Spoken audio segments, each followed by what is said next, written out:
Welcome बच्चों। आज हम सॉल्व कर रहे हैं गणित कक्षा 6 अभ्यास 3C। इसमें देखिए हमसे कह रहा है पहला प्रश्न जो हमारा है कि प्रश्नवाचक चिन्ह के स्थान पर कौन सी संख्या होगी। तो यहाँ देखिए 9 के बाद 12 है, 12 के बाद 18, 18 के बाद 30। तो यहाँ में दिया हुआ है 9 में 3 जोड़ा तो 12, फिर 12 में 6 जोड़ा तो 18, 18 में 12 जोड़ा तो 30। तो यहाँ पे कैसे जुड़ रहा है बच्चों, देखिए 3 के बाद दूना 6 और 6 के दूना 12। तो यहाँ पे क्या जुड़ना चाहिए, 12 दूनी 24। तो जब हम 30 में 24 जोड़ेंगे तो यहाँ पे हमारा क्या आ जाएगा बच्चों, यहाँ पे हमारा आ जाएगा 54। तो हमारा राइट आंसर क्या हो जाएगा बच्चों, 54। तो यहाँ पे हमें क्या भरना है, 54। चलिए नेक्स्ट हमसे कह रहा है कि निम्नलिखित पूर्णांकों के पूर्ववर्ती ज्ञात कीजिए। तो हमने लास्ट क्वेश्चन में पढ़ा था बच्चों, पूर्ववर्ती क्या होता है, पूर्ववर्ती होता है जो ठीक पहले वाली संख्या, ठीक पहले वाली संख्या। इसको हम निकालते कैसे थे, -1 करके यानी घटा के। तो पहला हमारा पूर्णांक है देखिए 6, तो 6 में से हम 1 घटाएंगे तो इसकी पूर्ववर्ती संख्या क्या आ जाएगी, 5। दूसरा है -4, तो -4 में से हम -1 घटाएंगे तो हमारा क्या आ जाएगा, माइनस माइनस जुड़ जाएगा -5। ये आंसर हो जाएगा। यहाँ पे -19 दिया है, इसमें -1 करेंगे तो ये हो जाएगा हमारा -20।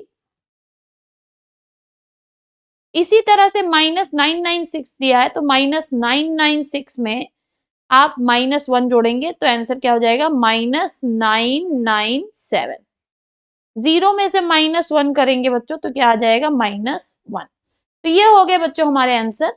6 की पूर्ववर्ती संख्या हो जाएगी 5, -4 की हो जाएगी -5, -19 की -20, -996 की -997 और 0 की -1।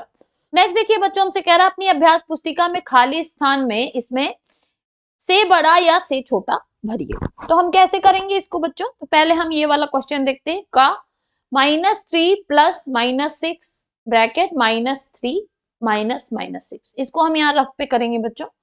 तो देखिए कर लेते हैं, पहले हम क्वेश्चन उतार लेते हैं। क्वेश्चन हमारा क्या था कि -3 प्लस ब्रैकेट में -6, यहाँ पे हमारा ब्रैकेट लगा हुआ है और यहाँ पे हमारा है -3 -6। तो देखिए जब हम इसको सॉल्व करेंगे बच्चों तो आएगा क्या, देखिए यहाँ पे हो जाएगा -3, प्लस और माइनस का गुणा होगा तो माइनस बनेगा -6। यहाँ पे प्लस और माइनस का हो जाएगा -3 और माइनस माइनस हो जाएगा प्लस यानी +6। -3 और -6 जुड़ जाएगा, हो जाएगा -9 और यहाँ पे हमारा +6 में से -3 घट जाएगा, आ जाएगा +3। और यहाँ पे हमारा साइन क्या लगेगा, हमेशा आपको पता है कि जो पॉजिटिव संख्या है वो निगेटिव संख्या से बड़ी होती है, तो हमारा साइन लगेगा इस तरह से। ठीक है, आई होप आपको समझ में आया होगा। तो यहाँ पर हम कौन सा साइन लगाएंगे, यहाँ पर हम साइन लगाएंगे इस तरह से, -21 माइनस -21 ब्रैकेट -21 प्लस -21। तो इसको हम कैसे सॉल्व करेंगे, इसको हम यहीं पे सॉल्व कर लेते हैं बच्चों। देखिए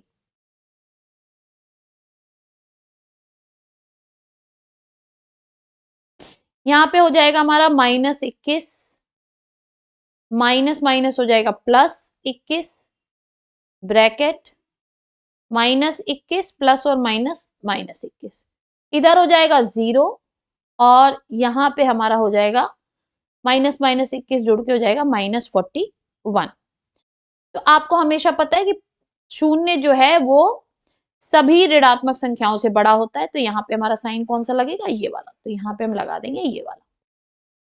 दूसरा जो क्वेश्चन हमारा है बच्चों ये वाला, ग वाला, -27 माइनस प्लस 27, 27 माइनस प्लस 45। तो इसको हम यहाँ पे सॉल्व कर लेते हैं। देखिए -27 प्लस और माइनस हो जाएगा -27 ब्रैकेट 27 प्लस और माइनस हो जाएगा -45। इधर आ जाएगा आपको बच्चों -27 जुड़ जाएगा, हो जाएगा 7 7 14, एक हासिल -54। इधर हो जाएगा आपको, देखिए 45 में से 27 घटाएंगे हम तो 15 में से 7 जाएगा, यहाँ हो जाएगा हमारा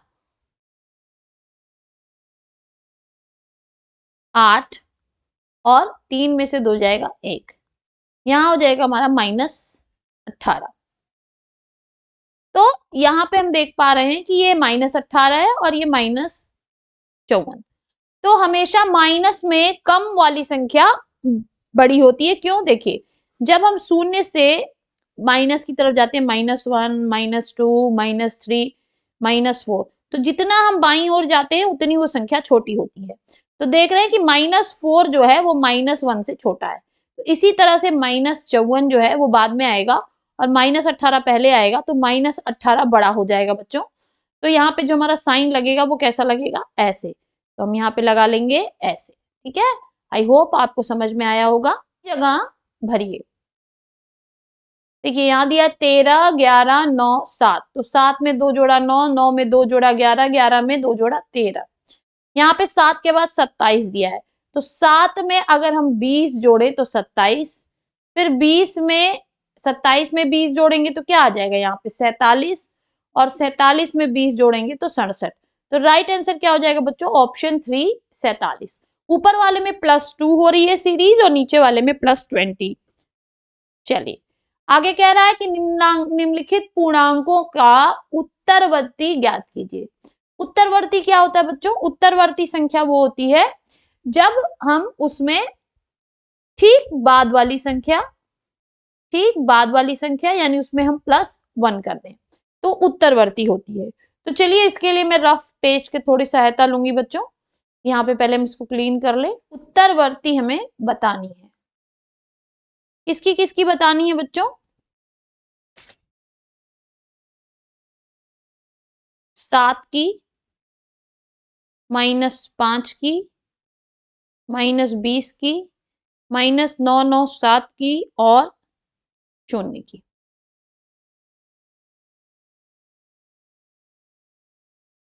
पहले हम 7 की देखेंगे। तो 7 की उत्तरवर्ती ज्ञात करने के लिए हमें 7 में 1 जोड़ना होगा, आंसर आ जाएगा 8। -5 की ज्ञात करने के लिए हमें -5 में 1 जोड़ना होगा, आ जाएगा -4। -20 का ज्ञात करने के लिए हमें -20 में 1 जोड़ना होगा, आ जाएगा -19। इसी तरह -997 का हमें +1 करना होगा तो आ जाएगा -996। शून्य का ज्ञात करने के लिए शून्य में हमें +1 करना होगा, आ जाएगा 1। इस तरह से बच्चों ये क्वेश्चन हमारा सॉल्व होगा। चलिए नेक्स्ट क्वेश्चन देखते हैं। नेक्स्ट क्वेश्चन कह रहा है कि किसी स्थान पर 12 बजे दोपहर तापमान 0 से 19 डिग्री सेल्सियस अधिक था तथा अर्धरात्रि को तापमान 0 से 2 सेल्सियस कम हो गया। तापमान में परिवर्तन ज्ञात कीजिए। कह रहा है बच्चों कि तापमान क्या था? 19 डिग्री सेल्सियस और रात में हमारा तापमान पहुंच गया -2 डिग्री सेल्सियस। हम ज्ञात करेंगे तो हो जाएगा -2 degree Celsius minus +19 degree Celsius. ये हो जाएगा -2 डिग्री सेल्सियस -19 डिग्री सेल्सियस, यानी -21 डिग्री सेल्सियस। तो हमारा आंसर क्या हो जाएगा बच्चों? -21 डिग्री सेल्सियस हमारा आंसर हो जाएगा बच्चों। ठीक है, इस तरह से हमारा आंसर जो आएगा वो आएगा -21 डिग्री सेल्सियस। चलिए नेक्स्ट क्वेश्चन पे चलते हैं। नेक्स्ट क्वेश्चन हमसे कह रहा है कि प्लेटो का जन्म 429 ईसा पूर्व में हुआ था तथा 348 ईसा पूर्व में दिवंगत हुए, तो वे कितने वर्षों तक जीवित रहे? तो देखिए बच्चों, प्लेटो पैदा हुए कब? 429 ईसा पूर्व। इसको हम लिख सकते हैं -429 ईस्वी।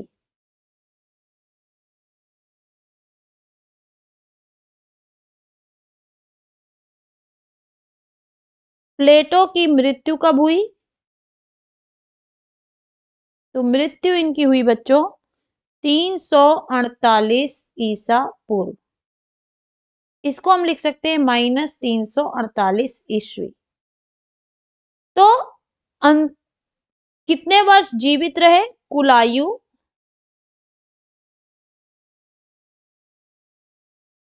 हम निकालेंगे -348 माइनस माइनस 429 ईस्वी।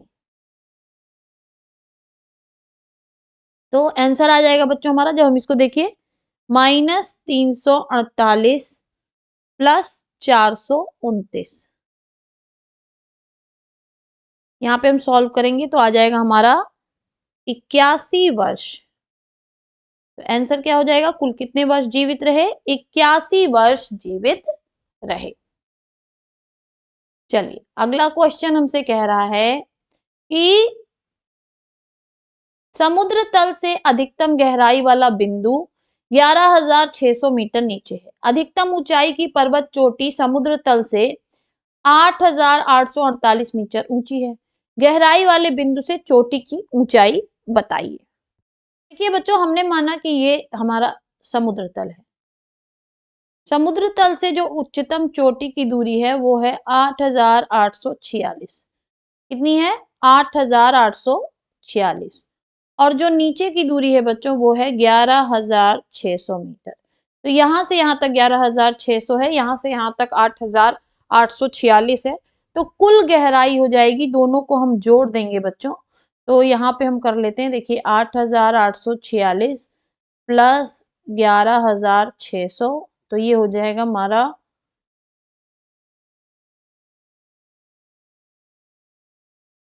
20,446। इन दोनों को आप जोड़ देंगे तो आंसर क्या आएगा, 20,446।